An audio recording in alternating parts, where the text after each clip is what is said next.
Thank you, Presiding Judge Scudero. Short inquiry lang po for the defense, particularly kay Attorney Mark Biduan. Attorney Binuan. During the last hearing, when you delivered a manifestation in reply to the prosecution's statement regarding the fourth article of impeachment, you said, and I quote, "The truth of the matter is this: she and her family were threatened, and while her response was unconventional, it was justified. What triggered her response was a question about Operation Romanov, which is the plot to eliminate VP Sara and her family." End of quote. Now, Attorney Binluan, this Operation Romanov that you mentioned, are you referring to the Operation Romanov mentioned by the blogger Princess Maui during the online press conference of VP Sara? Yes, Your Honor. Okay. So the question was raised during the press con by this Princess Maui, but I did not see her name sa list of defense witnesses in the pre-trial order. So will you be presenting her as your witness?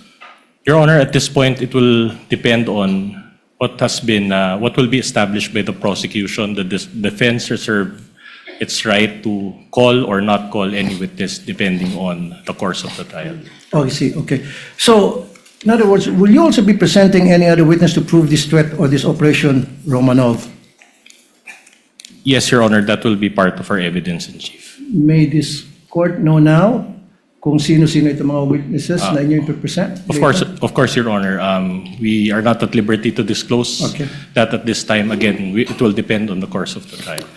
Your Honors, Presiding Judge, the first time I've heard about this Romanov is during the Maisog Leaders Forum in Davao City.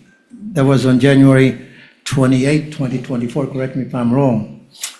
It was mentioned by Mayor Baste Duterte. At that time, hindi ko alam anong ibig sabihin ng Romanov at sino mga ito. In fact, ginugil ko yan.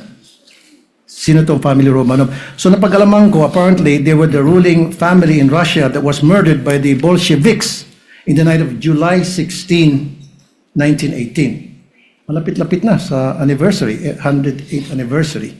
Kasi ano ba tayo ngayon, July 13. Anyway, may relasyon ba ito sa binanggit ni Baste sa sinabi ni Princess Maui at yung binanggit mo? Magkakarelasyon ba yung tatlo? Your Honor, I have no personal knowledge of what Mayor Baste said, so I cannot comment on that, Your Honor. So hindi mo napanood yun? Hindi... No, Your Honor. Okay. And last question. What did you mean when you said that BP Sara's response was unconventional? Your Honor, it was a description, Your Honor, of the statements that she made during that press call. Kaya nga, why do you consider it, why is it unconventional? Your Honor, the basic meaning of the word is, it will explain itself, Your Honor. Okay. That's all, Presiding Judge and Noted and entered into the records.